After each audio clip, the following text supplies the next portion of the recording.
18h, bienvenue dans le Flash Info et merci d'être des nôtres sur RTI 1. À 9 mois et quelques jours des échéances électorales, le sujet de l'encadrement des élections est sur la table des discussions. Ce jeudi à la primature, conformément aux instructions du chef de l'État, le Premier ministre Amadou Gon Coulibaly a reçu les acteurs politiques, partis et groupements en vue d'ouvrir la deuxième phase des échanges portant sur la finalisation du processus électoral. Hier, mercredi, l'aéroport Roissy-Charles de Gaulle de Paris déplorait un drame humain. Le corps d'un jeune garçon a été retrouvé dans le train d'atterrissage d'un avion de la compagnie Air France en provenance d'Abidjan. Ce jeudi, le ministre des Transports s'est rendu à l'aéroport pour connaître les causes de l'incendie.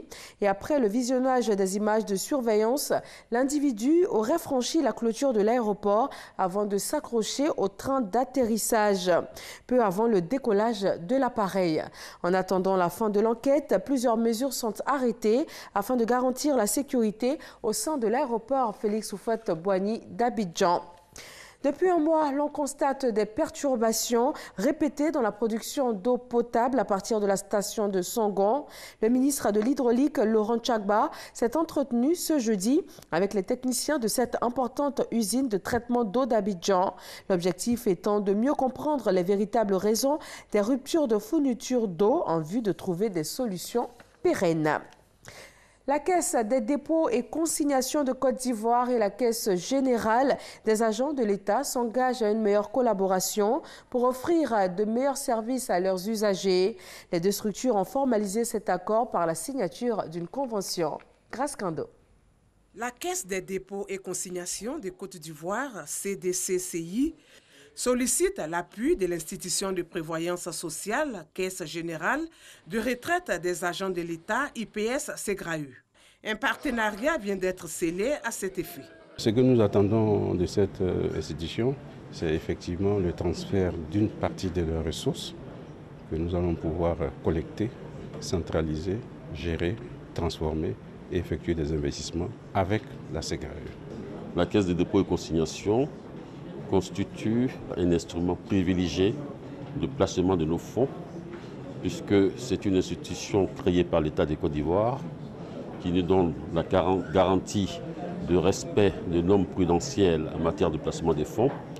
Et ce partenariat que nous voulons mutuellement bénéfique devra être aussi au profit de toute la communauté nationale et au profit de nos assureurs sociaux pour lesquels nous avons un devoir de gérer au mieux, dans les meilleurs délais, leur pension de retraite pour que la retraite soit une véritable vie. La Caisse des dépôts et consignations de Côte d'Ivoire a pour objectif de contribuer au financement de l'économie.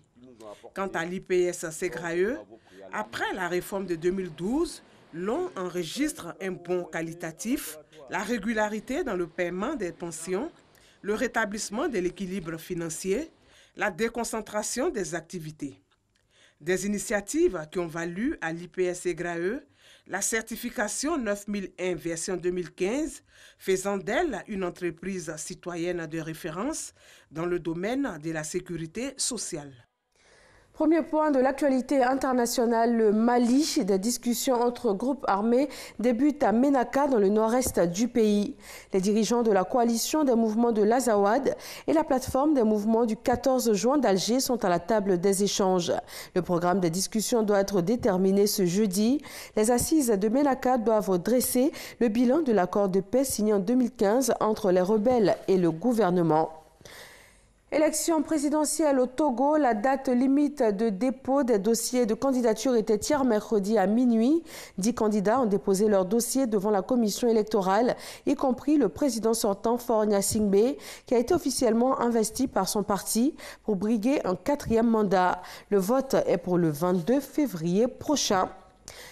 Et puis cette rencontre des présidents russes et turcs à Istanbul, Recep Tayyip Erdogan et Vladimir Poutine ont appelé à un cessez-le-feu à Tripoli. Cet arrêt des combats doit débuter le 12 janvier à minuit. L'Union européenne de son côté a fait la promesse au chef du gouvernement libyen, reconnu par la communauté internationale, d'intensifier ses efforts pour trouver une solution pacifique. Pendant ce temps, le maréchal Haftar a rencontré à Rome Giuseppe Conte, le chef du gouvernement italien. Et voilà, c'est tout pour ce bref point de l'actualité. Merci de nous avoir suivis et surtout restez sur RTI 1. Tout de suite, l'info régionale et le journal à 20h. À tout à l'heure.